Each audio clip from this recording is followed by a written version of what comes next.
Good morning, nerds. It's Friday. So in some form or another, I've read comics for most of my life. Starting when I was 6 years old, my grandmother would buy me Archies from the drugstore. And then when I was 7, I was introduced to Garfield and Calvin and Hobbes. And then when I was a little older, my uncle gave me his Flash Gordon comics, as well as his Marvel issues. I didn't realize until after the MCU came into full swing just how important comics were to my life. Now, superhero comics weren't the first type of comics I got into, but the characters were certainly a big part of my life from the beginning, thanks to cartoons.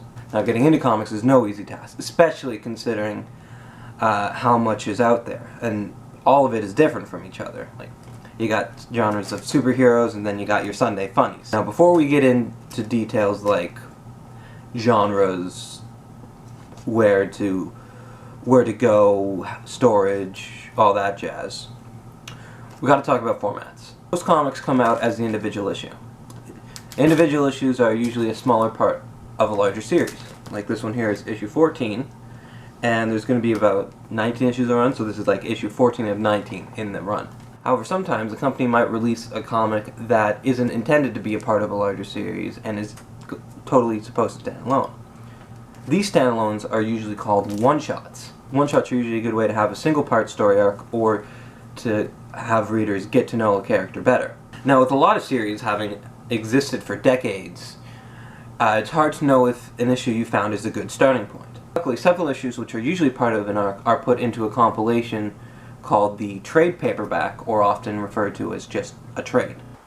Movie magic! It's tomorrow! Some series, though, they might not be an ongoing series. They might be part of a limited series, like The Dark Knight Returns. I only have 1 and 2. I wish I had 3 and 4.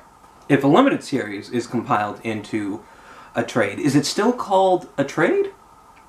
Yes. Yes, it is. But what about graphic novels? Are they still comics even though novel is in the name? Graphic novels are still comics. Graphic novels are thicker books like trades that we mentioned earlier. Are graphic novels and trades synonyms? Not quite. Graphic novels were written specifically to be in the format of the one big book. Typically, graphic novels are written to be more standalone than a trade or an ongoing series. So if you pick it up, you don't gotta worry about any prior material. But sometimes you'll find a whole series of graphic novels like, say, Scott Pilgrim or Bone. This is book 5 in a 9-issue saga. So where do you start? What is the definitive comic that will get someone hooked? Everyone is different, and everyone will like different things. Any comic out there could be that specific one that got the reader into the hobby. But by far, the majority of comics in a physical medium come out of America. You got your Spider-Mans, and you got your Batman, but there's wonderful comics from outside of America too. Out from France, you got the greats like Asterix, and then in Belgium, you got the amazing Adventures of Tintin. And then the anime nerds, they have their little secret. 80% of all anime is based on a comic. Now, lots of comics have been the source material for TV, cartoons, and movies. But there have been comics based on other mediums as well. IDW has the licenses for making comics based off of IPs like The X-Files, Samurai Jack, My Little Pony, and Star Trek. They also reprint some older comics as well. And then Marvel has the Star Wars license because Disney owns everything. Now that we've talked about the various types of comics, some licensed comics, and some foreign comics, but where do you go to get them? As comics got more and more popular, specialized shops have popped up specifically for comics. You can usually look it up to see if your town has a comic book store. But if you're just looking at trades and graphic novels, usually your local bookstore will have a section of those. And also, IDW has a section on their website with 20 or 30 free issues that you can put on your phone as ebooks. Link in the doobly-doo.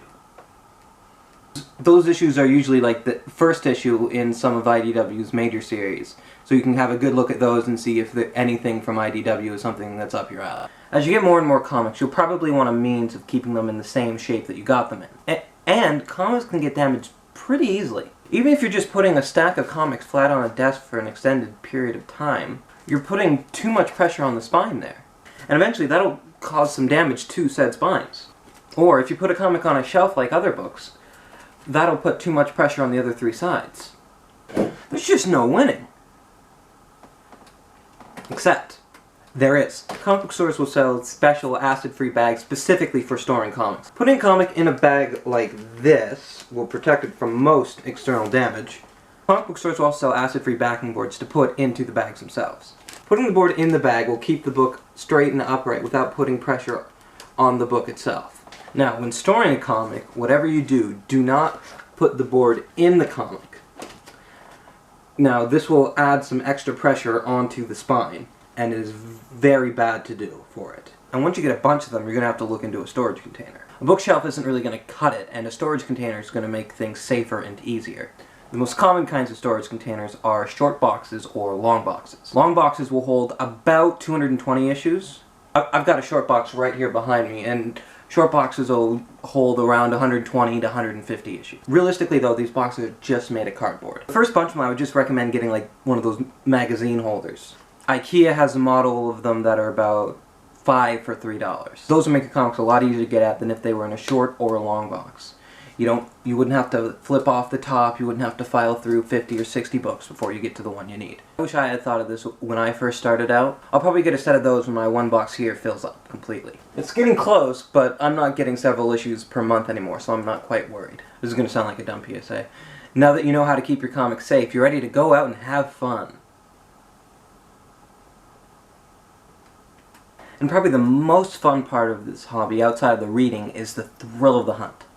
And by that I mean crate digging. Most comic book stores will have a table in the back with bins or crates or boxes just full of old issues, sometimes called back issues.